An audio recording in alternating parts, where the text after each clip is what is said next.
And I have mail. Really? Yeah. Anything from Warsaw? No.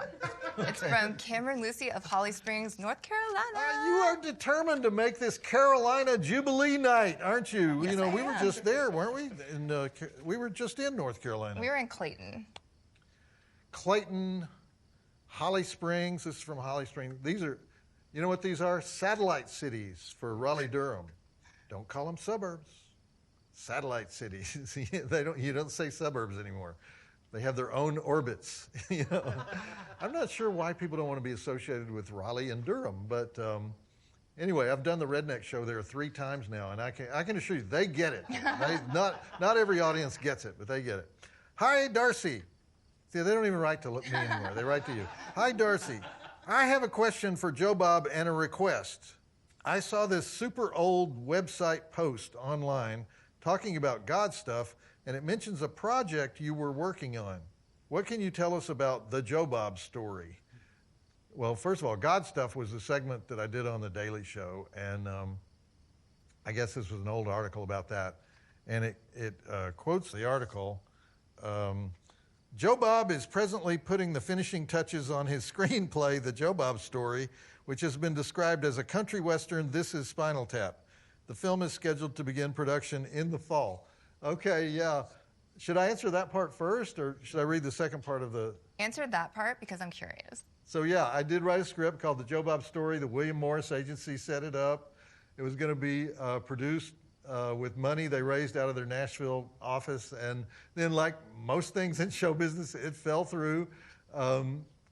And to tell you the truth, I don't remember why exactly it fell through. It was just one of those things where they stop returning your phone calls, And we even had a cast lined up. And, I remember now. It was Kerry Woods. It was the same guy who produced Scream. But at the time, his biggest movie was Rudy. And he produced a lot of cool indie films like Kids. Remember that film? And Things to Do in Denver When You're Dead, and Beautiful Girls, and Swingers, Gummo. At some point he disappeared. I don't know what happened to Kerry. But I do remember I went to this big Hollywood party, and it's very difficult to get me to go to a big Hollywood party. I'm not a big Hollywood party person. But he wanted me to go to this big party because he was trying to talk Ashley Judd into being the female lead in the Joe Bob Story. And so I had this convo with Ashley in which she complained a lot about the nudity in the film, indicating that she had read the script.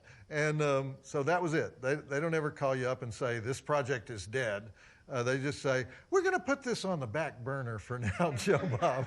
So putting this on the back burner for now means your project is dead. So anyway, I had many other things going on, and I moved on. But a lot of people who read that script, I mean, a lot of character actors and a lot of Nashville people, they would get in touch with me because I guess the script was getting passed around, and they would say they wanted to play one of the parts or do the music. One of the giant music companies did this whole presentation about how they could do the music with all their country western artists. And but thank you, Cameron. I never would have thought of that if you hadn't asked me about it. People are always fascinated by your failed project. Okay, the rest of the letter. Would Joe Bob or yourself be up for, it's still writing to you. Would Joe Bob or yourself be up for doing an MTV Cribs style video? No. At least read the rest of it.